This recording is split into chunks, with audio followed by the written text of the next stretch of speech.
गायत्री अपनी कच्ची रसोई में मिट्टी का चूल्हा लगाकर रोटियां सेक रही थी। बगल में चटाई बिछी हुई थी जहां कुंदन, प्रकाश, केदार खा रहे थे।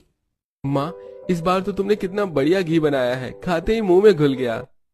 बेटा, दही जमाने और घी मक्खन निकालने में तेरी माँ बिल्कुल पक्की दुधाइन है। जब मैं तेरी माँ को पहली बार देखने गया था ना, तो ऐसा ही देसी खान पान बनाकर खिलाया था। बस यही देखकर मैंने तेरी माँ को चुन लिया, ताकि तेरी माँ से चूल्हे की नरम नरम रोटी बनवा कर खा पाऊँ। बस बस, ज्यादा मक्खन मत लगाइए, रोटी खाइए, ठंडी हो जाएगी। आज दही भी ज्यादा जमा रखी है, अच्छे से पेट भर कर खाना।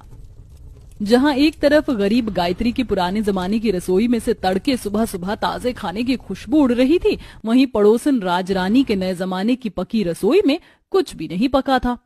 राजरानी, और कितना टाइम लगेगा नाश्ता बनाने में? 10 बजे की इम्पोर्टेंट डील रखी है ऑफिस में। अजी बना रही हूँ नाश्ता, क्यों किचकिच कर रहे हो? ये सुबह सुबह नाश्ता बनाना मुझे बड़ा झमेला लगता है।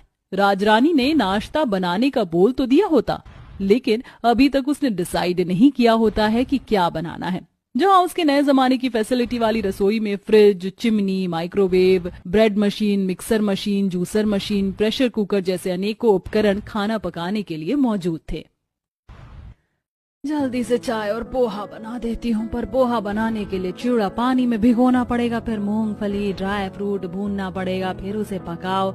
ये पोहा तो बीरबल की खिचड़ी बने जितना टाइम खींच लेगा। थोड़ा जूस निकाल लेती हूँ और साथ में ब्रेड बटर दे दूंगी, खा लेंगे।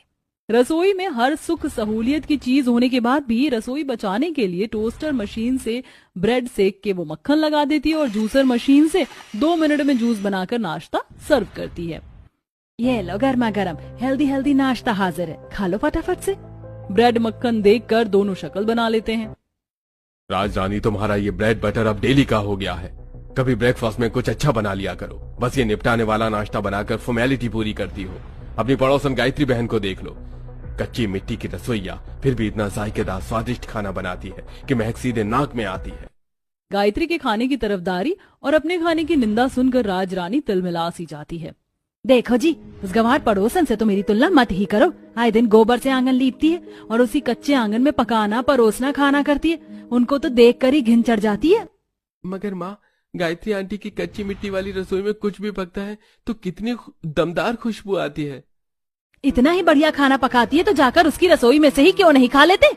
मुझे भी खाना पकाने से छुटकारा मिलेगा और तुम दोनों बाप बेटे की मनसा भी पूरी हो जाएगी। दोनों के दोनों बाप बेटे एक ही थाली के चट्टे बट्टे हो। राजरानी को गुस्से में भड़कता हुआ देखकर हर्ष ठंडा होकर कहता है,